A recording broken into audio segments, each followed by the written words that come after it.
Hai, assalamualaikum. Jadi perkenalkan, aku Syarifah dan ini YouTube sesi pertama aku ya di Mungkin Talk. Jadi malam ini aku tuh mau sharing sesuatu sama kalian. Ini tentang mengetahui posisi diri. Karena kenapa? Mungkin kalian sering dengar atau enggak, tetapi ini tuh penting banget aku rasa. Jadi kalian sadar nggak sih sebenarnya kita itu sekarang berada pada dunia yang memberi kita itu standar. Jadi intinya ada apa? Kita hidup dalam dunia tren, kan gitu ya.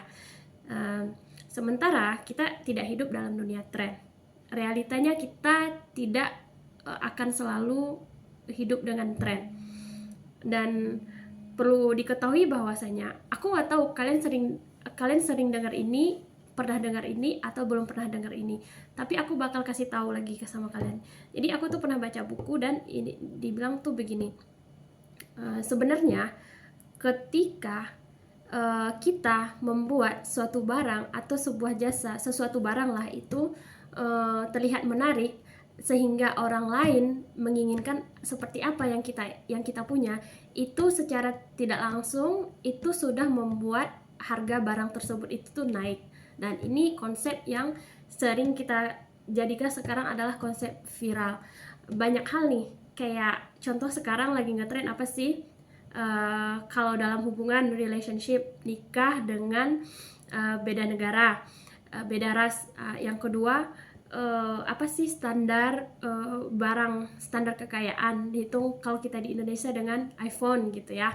Standar HP, standar sekolah, kuliah itu harus bergengsi, dan ini kayaknya bukan sekarang aja, dari dulu sih harus bergengsi dan di luar negeri, dan banyak hal-hal yang lain. Jadi aku tuh selalu diajarin sama ibuku dari kecil itu satu hal. Jadi istilahnya kita tuh bilang, ibu tuh selalu bilang gini, tahu diri nak. Dalam artian tahu diri gini, kalimat lebih lanjutnya, kamu harus tahu diri. Jangan orang lompat, kamu juga melompat. Ketika orang melompat, dia udah ada apa yang dia makan, ada apa yang dia ambil. Sementara ketika kamu melompat, kamu pulang, kamu punya apa? Dan ini tuh diajarin sama ibuku ketika aku tuh pengen main gitu, pengen main dalam arti bahwa jangan sampai kelewat batas. Dan sampai saat ini apa yang diajarin ibuku tuh ya berfungsi banget dengan aku, dan aku dengan sadar mengadopsi prinsip tersebut setelah aku besar. Jadi intinya konsepnya itu tuh tahu diri. Apa sebenarnya tahu diri? Tahu diri itu adalah kita memahami posisi nyaman kita di mana, sehingga kita tahu bahwa apa yang kita mau dan apa yang kita tidak mau, dan apa yang kita inginkan dan apa yang ingin kita capai. Ketika kita mengetahui kita itu siapa, di mana, dan apa yang ingin kita capai, kita bisa lebih fokus dengan diri kita sendiri. Sementara standar-standar di luar itu hanyalah sebagai euforia kehidupan. Jadi aku tuh punya beberapa kasus ya yang menjadi latar belakang aku bikin video ini. Beberapa tahun terakhir ya, aku tuh sering banget dapat DM atau dapat pertanyaan tuh begini, Kak, spill dong kampus yang bagus untuk jurusan aku ini itu gitu ya. Yang kedua, aku mau masukin anakku ke sekolah yang bagus, mana ya sekolah yang bagus gitu. Yang ketiga, tentang semua orang tuh pengen kayak sekarang ya nikah, kok kamu nggak nikah sama orang luar gitu, kok kamu nggak punya ini, yaitu minimal inilah, minimal itulah. Masalahnya adalah ketika kasus pertama ya, yang aku pikirkan adalah kenapa orang-orang selalu berusaha untuk mencapai standar di luar mereka, sementara mereka maaf ya nggak memiliki kapabilitas untuk hal itu. Contohnya, semua kita yang misalkan ini scholarship hunter, kita tuh pasti pengennya kayak mau di Ayunda gitu ya, kayak artis yang lainnya yang bagus, yang jadi public figure gitu, pengen kuliahnya di Oxford, di Harvard. While kapasitas kita tuh nggak segitu gitu.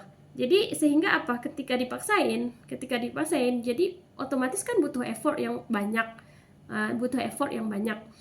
dan waktu juga yang lebih panjang kan.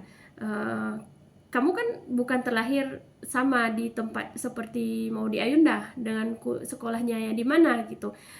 Sekolah SMA negerimu kan nggak sama kayak sekolah SMA negerinya Maudy Ayunda. Nah, boro-boro satu kurikulum, satu buku paket itu habis, hari-hari aja kebanyakan gurunya masuk kondangan gitu kan. Jadi ya nggak bisa disamain. Kenapa dan terus apa akibatnya sih ketika kita tidak tahu diri? Ketika kita tidak tahu diri itu akan menjerumuskan kita pada hal-hal yang kayak bertindak bodoh gitu.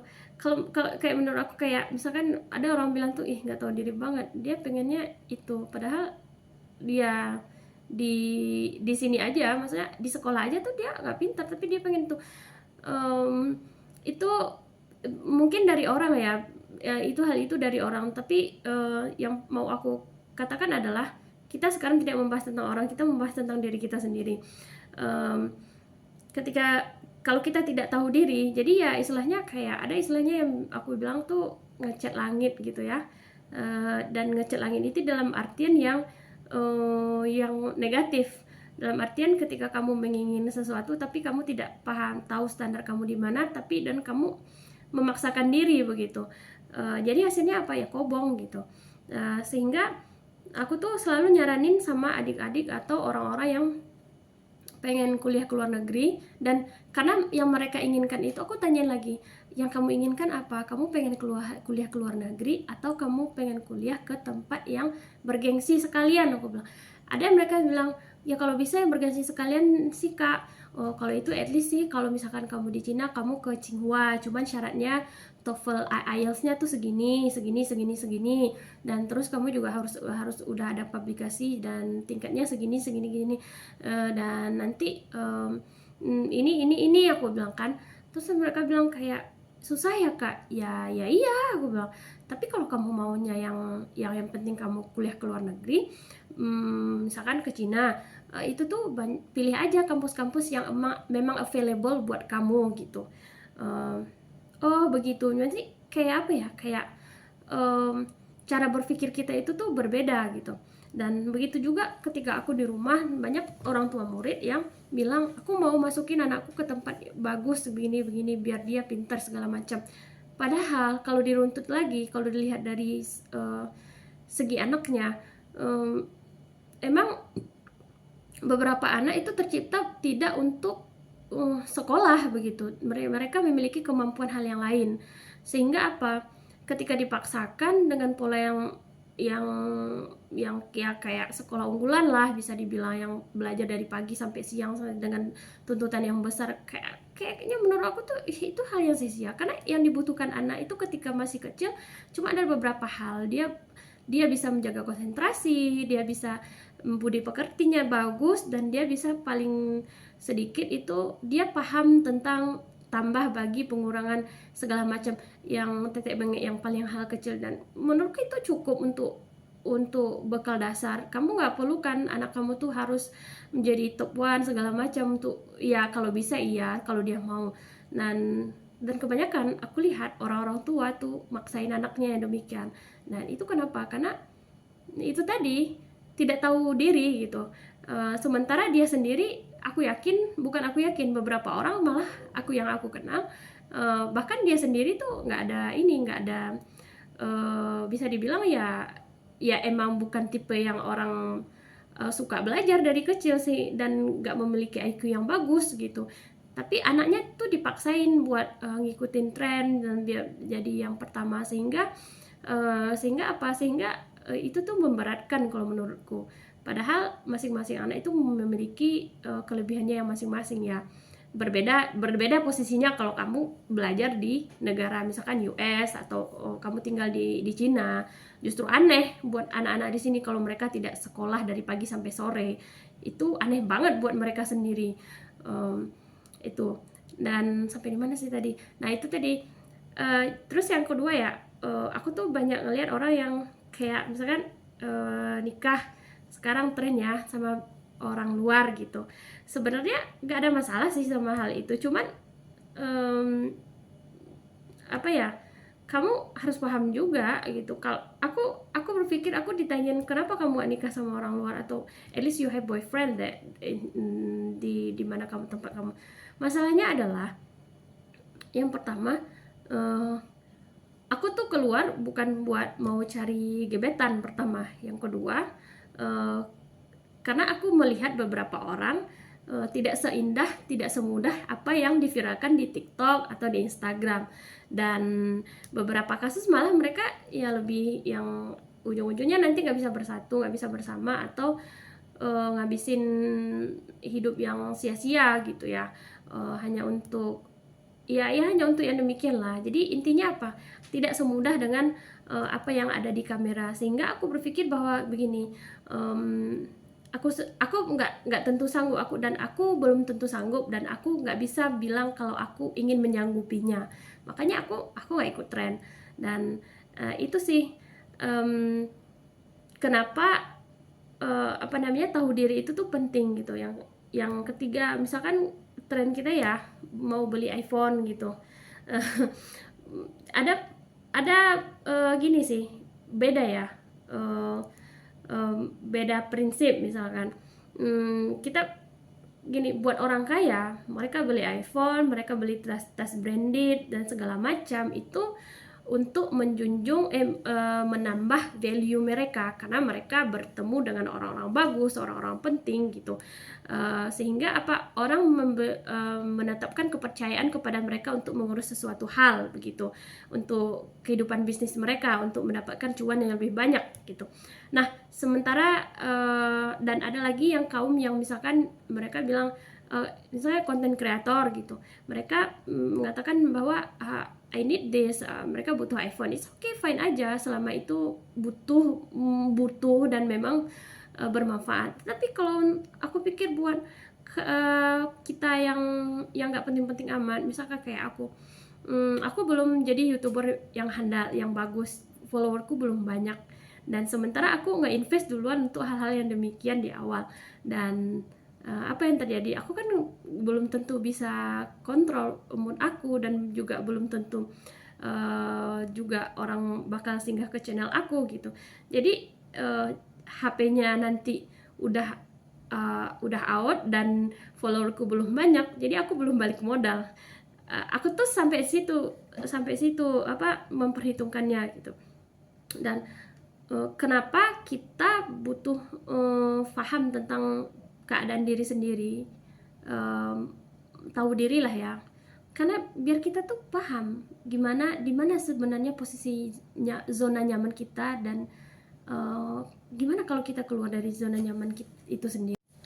Nah, beberapa orang yang aku lihat ya, kayak menurutku nggak tahu diri ya, itu tuh bukan terbukti, tapi terlihat dari gimana cara mereka mengelola.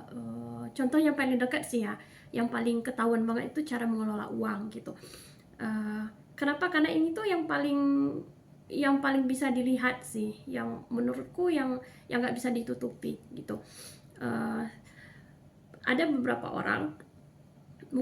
orang, ini banyak di sekelilingku, ketika mereka memiliki penghasilan yang bisa dibilang standar lah ya, nggak banyak gitu, masih berada di masa-masa mungkin quarter life crisis, atau ya memang belum banyak uangnya gitu. Mereka tahu bagaimana cara menyisihkan uang untuk hari-hari yang tidak baik gitu, dan membeli keperluan seperlunya aja gitu kan. Tapi ketika mereka dapat uang yang lebih banyak, atau posisi mereka lebih tinggi, atau at least gajinya lebih banyak lah ya, justru lebih nggak terkontrol begitu pengeluarannya. Dan itu tuh malah bikin meresahkan. Sesimpel ini, kalian mungkin sering dengar hal ini, ketika gaji 2 juta gitu, kamu bisa tuh nabung 500.000. Nah, ketika gaji kamu 6 juta, kamu cuma nabung 500.000. I think it doesn't work gitu. Kenapa? Seharusnya kan ketika kamu gaji dengan 2 juta, gaji gaji 6 juta, kamu seharusnya lebih banyak bisa menabung atau investasikan sebenarnya. Cuman kalau orang yang nggak tahu diri, maksudnya kehilangan, nggak tahu diri, nggak tahu kendali diri, dia tidak tahu posisi zona nyamannya, atau melupakan posisi zona nyamannya, itu tuh bakal lebih chaos gitu. Jadi intinya apa? Sebanyak apapun sebanyak apapun uang yang kamu miliki, sebanyak apapun waktu yang kamu miliki, sebanyak apapun kesempatan yang kamu punya, ketika kamu tidak tahu diri dan tidak tahu menempatkannya itu di mana, itu bakal balik lagi ke zong, bukan zong, malah itu bisa menjadi akar masalah yang lain begitu. Dan ini tuh banyak banget terjadi. Aku alhamdulillahnya aku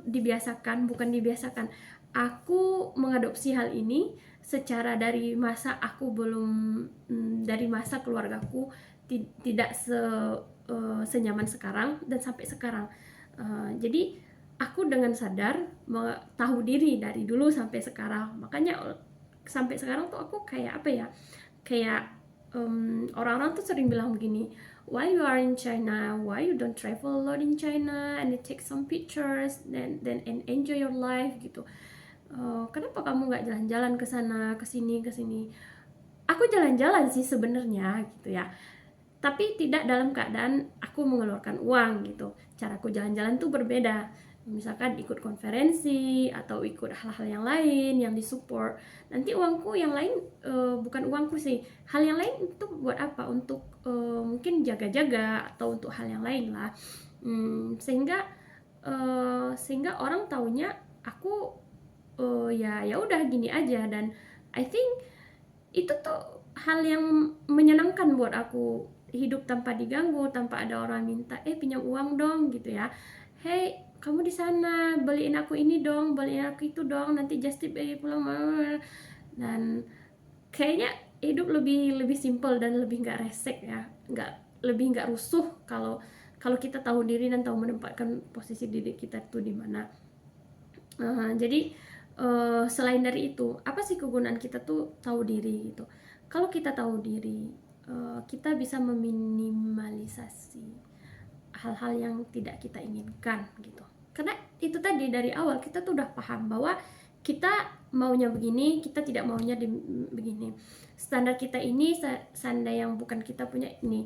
Jadi kalaupun kita maunya standar yang tinggi, berarti kita harus upgrade diri dulu untuk jadi bisa available untuk memiliki ini.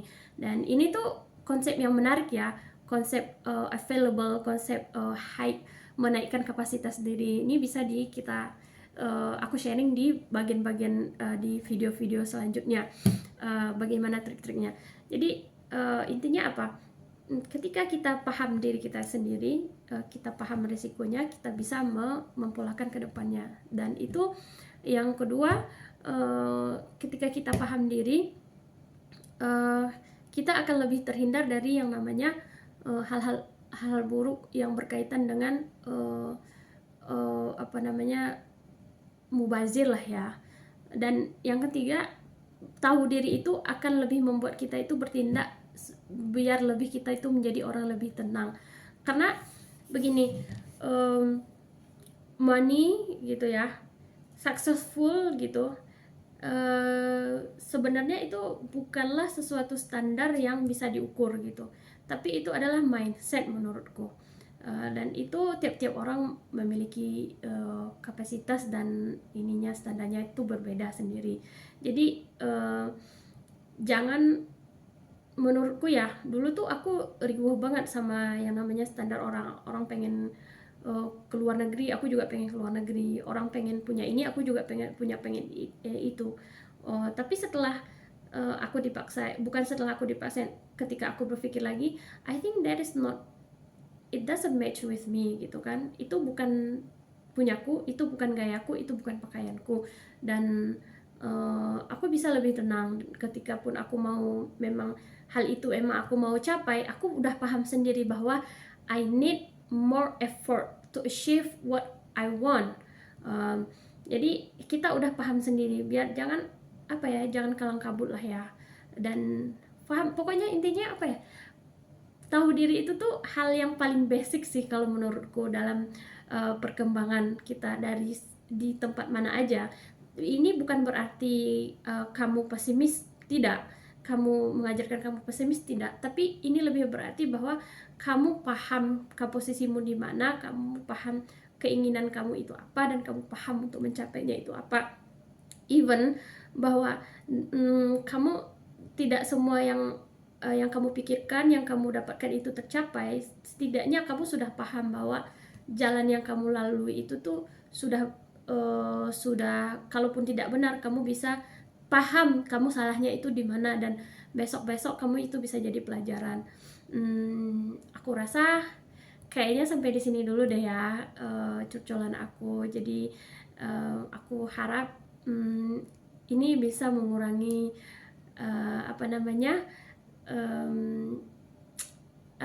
spend money. Aku lupa namanya apa, cuman aku harap 25.000 kataku tiap hari bisa terobati lah ya, biar aku nggak terlalu stres. Karena ya itu tadi, ketika makin kesini makin kita tahu diri sendiri, jadi lingkup kita bergaul pun aku pun udah mulai milih-milih secara tidak sengaja, secara alamiah, yang tidak match dengan aku bakal kepental jauh, dan aku pun juga enggan buat dekat dengan orang yang maksudnya apa ya, yang tidak, yang menurut aku itu bukan standar aku. Bisa aja mereka tuh lebih tinggi, sementara aku siapa gitu.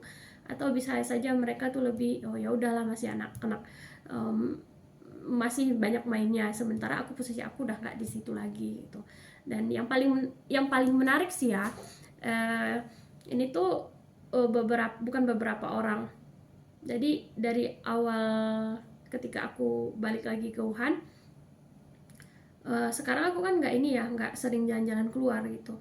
Sebenarnya bukan aku nggak mau jalan-jalan gitu, tapi karena aku pikir ya itu tadi, aku tahu diri bahwa posisi aku itu bukan lagi mahasiswa S1 atau S2 gitu, walaupun umur aku tuh sama seperti kebanyakan anak S2. Tapi kan tanggung jawab aku sebagai PhD students, dan yang kedepannya bakal aku lalui itu tuh bakal lebih menguras sih, lebih wow lagi, lebih excited lagi, lebih besar-besar lagi. Jadi aku kayak apa ya, aku nggak mungkin, aku nggak bisa ninggalin laptop aku di kamar gitu dalam waktu yang lama.